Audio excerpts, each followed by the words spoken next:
Bismillahirrahmanirrahim. Al-hadisu utawi iki ku ana hadis as-sabiu kang kaping 7. An Abi Ruqayyah diriwayatake saking bapake Ruqayyah. Tamimin rupane Tamim ibni Ausin kang dadi putrane Aus. Ad-Dari kang bangsa Dari.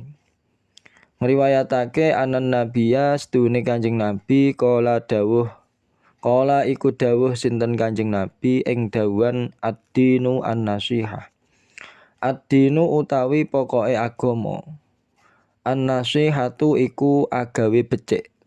Kulna matur sapa kita liman dateng sinten ya Rasulullah he utusane Allah.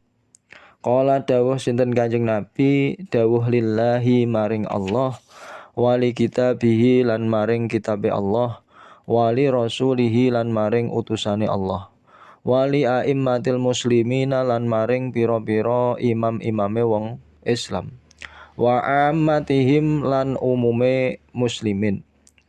Rawa wis ngriwayatake ing hadis Muslimun sinten Imam Muslim. Hadis ingkang nomor 7. Pada satu waktu para sahabat podo madhep menyang Kanjeng Nabi sallallahu alaihi wasallam. Kanjeng Nabi ngendika kang surasane pokoke agama iku nasihat. Tegese piye? Tegese agawe becik. Para sahabat sing ana ning ngersane Kanjeng Nabi mau padha matur, nasihat dateng sinten Kanjeng Nabi?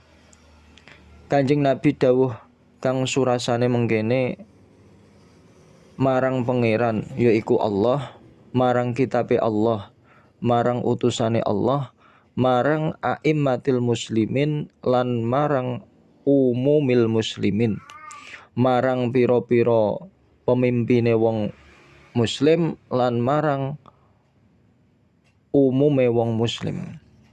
Ada satu faedah, wonten setunggalipun faedah nasihat lillah niku tegese iman marang Allah lan taat marang Allah kelawan ati lan badan sekujur.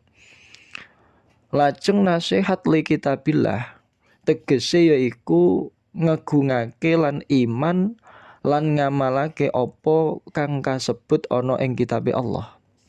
Nasihat li Rasulillah tegese ambenerake samubarang kang den tekake dening utusane Allah.